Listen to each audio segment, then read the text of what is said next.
Oke, kalaupun berbahaya, apakah sama sekali kita tidak boleh menambang? Ini anugerah Allah, pohon anugerah, tambang anugerah. Wes ruwet lur, urusan karo wong ngene iki ibarat pisau bermata najwa.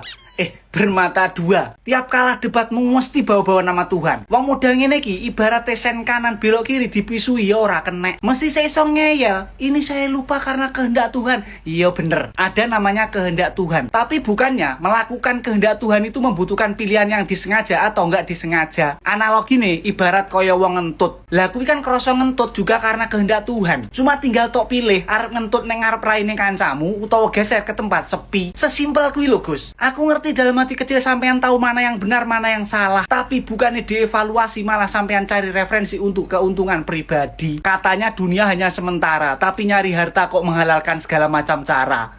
Cocok, budal.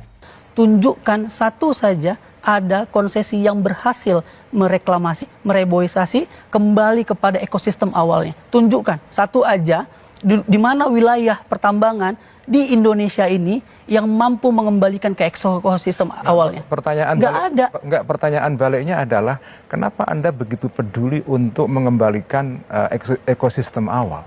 Karena kita butuh, Gus. Loh, maksudnya kita butuh. Maksudnya dibiarin dan itu wajib, Gus. Bukan begitu. Ini saya ambil analogi lain.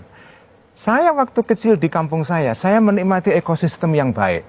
Pohon banyak, sawah banyak. Sekarang karena pertambahan penduduk, ekosistem itu hilang. Anak saya tidak lagi bisa menikmati itu. Gus, tidak head to head dibandingkan dengan pertumbuhan penduduk. Karena eskapator dengan manusia, emisi yang dikeluarkan beda, Gus. Satu orang, Gus, hanya bisa menebang satu pohon misalnya dalam satu hari. Tapi eskapator bisa menebang ribuan hektar dalam satu hari. Itu enggak head to head, Gus. Ini yang saya sebut dengan Wahabisme itu. Wahabisme itu artinya gini, Rosi. Orang Wahabi itu begitu kepinginnya menjaga kemurnian teks, sehingga teks tidak boleh disentuh sama sekali. Harus puritan. Puritanisme teks itu adalah Wahabi. Nah, saya mengatakan teman-teman lingkungan ini yang terlalu ekstrim, yang mengatakan bahwa saya tidak melihat apa yang dikatakan oleh Iqbal itu ekstrim sih. Itu saya mengatakan arahnya sesuatu yang keniscayaan yang harus dilakukan. Arahnya adalah dia seperti menolak sama sekali mining. Karena industri ekstraksi selalu pada dirinya adalah dangerous dan itu berbahaya. Jadi yang bilang tidak berbahaya ada nggak, Gus? Nggak. Oke, kalaupun berbahaya, apakah sama sekali kita tidak boleh menambang?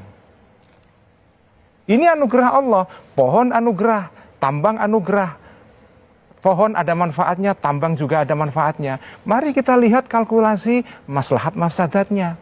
Ada jutaan orang yang juga mengambil manfaat dari tambang ini. Batu bara itu real. Anak-anak kita itu bisa sekolah. Oke, kalau begitu tadi karena mereka bisa menikmati listrik ini yang ditenagai oleh batu bara. Itulah, Gus, yang kita minta. Kapan pemerintah mau beralih dari sini? Kenapa harus beralih? Lu harus beralih. Karena kalau kita tidak beralih, kita sudah tidak punya. Bahkan Kementerian Kehutanan sendiri bilang di dalam program volunya, kuota deforestasi kita itu sudah lebih kecil daripada yang sudah terdeforestasi. Nggak, maksud saya gini. Nggak ada ruang, Gus. Kayu gelondongan di banjir sumut itu tumbang alami, bukan aku yang bilang, dia yang bilang. Agak mulus ya kayu yang baru tumbang ini, apa dia waxing? Biasanya setauku, kayu yang baru tumbang itu adalah kulit kayunya, nggak mulus kayak gitu kan. Adalah rantingnya, adalah akarnya, adalah daunnya. Ini nggak ada, mulus sekali. Kayaknya bentar lagi kita bisa minta tips and trick sama kayu itu. Dia treatment apa aja biar bisa jadi mulus. Kau kiranya kami si bodoh-bodoh, rakyat ini si bodoh-bodoh, gak perlu wawasan luas untuk tahu hal-hal kayak gitu. Sekarang itu udah zaman modern, apa-apa itu ada video, kami ini punya mata untuk menengok. Jadi kalau mau ngomong itu agak dipikir, rakyat ini bisa nggak ditipu pakai statement kayak gitu.